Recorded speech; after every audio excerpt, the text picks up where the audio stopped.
Thailand has opened up an investigation against the BBC, specifically reporters who work in Thailand, and apparently wrote a profile of the new king of Thailand. Now, apparently Thailand has some pretty strict laws when it comes to what they consider defamation. These are referred to as wounded majesty laws, which I think sounds really funny when you're talking about a king, right? We don't want to wound him by talking about anything that could possibly be negative. Our king is super strong and you must all bow down to him. But please don't wound his feelings. Okay, this is amazing. The story is so amazing. Okay, let me get to the details. So it said questions were raised about his fitness. This is the profile that's in question. It said questions were raised about his fitness to succeed the throne when he was formally titled as their heir in 1972, adding that he does not command the same level of respect his father built during 7 decades on the throne.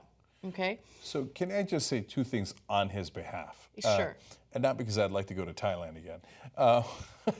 Because, number one, homie's been waiting a long time. Cut the guy a break, man. His father would not get off the throne. Okay, 7 decades. Yeah. I mean, he got, in 1972, he's like, oh, I'm feeling good, man. I'm the official heir. 1982, 1992, 2002. 2012. The guy cannot get on the goddamn throne. He's got to be like 99 himself at this point. And they're like, oh, he does not command as much respect as the king who ruled us for 285 years. Yeah, of course, nobody does, right? Yeah. So cut the guy a little bit of a break. By the way, I don't know anything about him, and I think it's ridiculous that you still have a king, which also applies, by the way, to the United Kingdom. Yes. Now, this is my favorite part of the story. Okay, let's go to graphic 17. So authorities didn't like this profile written by the BBC, and they're like, we must investigate due to our wounded majesty laws. And so around 10 police officers visited the BBC office on Tuesday, but found it closed. They reportedly helped themselves to a delivery of Yakult milk drink left at the door before leaving. I mean, look, you got to get your probiotics, you know, when you're in the middle of an investigation. You got to stay regular, got to make sure you poop every morning. Make sure you drink Yakult. You got to get the door. So this is literally old school political correctness. And the term political correctness came out of 2 different regimes, the Nazi regime and the Soviet regime during Stalin.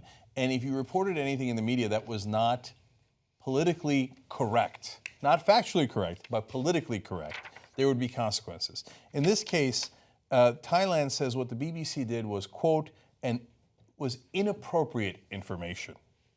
So their information might have been factually correct, but it wasn't politically correct. So we drink your milkshake. Yeah.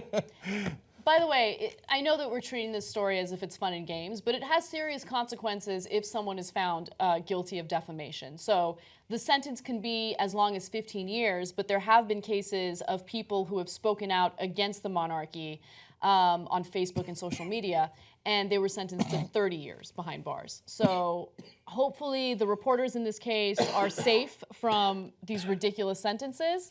But nonetheless, the authorities are coming after them, and they love their yogurt drinks. You make fun of the Thai king, and this is what happens to you. Last thoughts on this. Anna's right. This is very serious.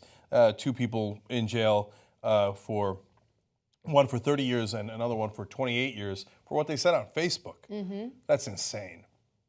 So a lot of, and this is not just about Thailand, and a lot of countries get very sensitive about their leaders. I think Turkey once banned YouTube. Yeah, they did. No, I know they did, but I think this, don't quote me on this, you know, but what I had heard back in the day is that because someone made fun of Ataturk on YouTube. Now, Ataturk's the founder of Turkey. I think he's a great guy, and that doesn't mean you can't make fun of him, and that you don't have to shut down an entire media platform because someone did. It reveals a little bit of insecurity. If you think Ataturk's a great world leader, you don't have to be worried about people insulting him. That's exactly right. I feel like if you are secure with yourself as a leader, you wouldn't need to push for things like libel laws against the media to prevent them from criticizing you. Yeah. You know, like Trump, for instance. And so if you have a government that is so shaky and so insecure that it will put you in prison for decades for wounding their feelings, you've got more issues with your government. And by the way, it's a military junta or junta in Thailand. It took over in a military coup in 2014, and they say that they support the monarchy. No, they kind of support themselves. They use the monarchy as a prop to do what they want to do and to get those people behind them. But the way that they're doing it is obviously not the correct path. And credit to the BBC for staying strong and reporting there no matter what those laws are, which are oppressive. Okay, well, there goes our trip to Thailand. There's so much you get with Young Turks membership. You get the full 2-hour show, The Young Turks, every single day. It's commercial free. You get Aggressive Progressives. You get all the other network shows that we put together. What else? Post games, right? And other things. And hugs and kisses and rainbows. You know what? Somebody go get a 6-pack. And let's all enjoy membership together. tytnetwork.com/join.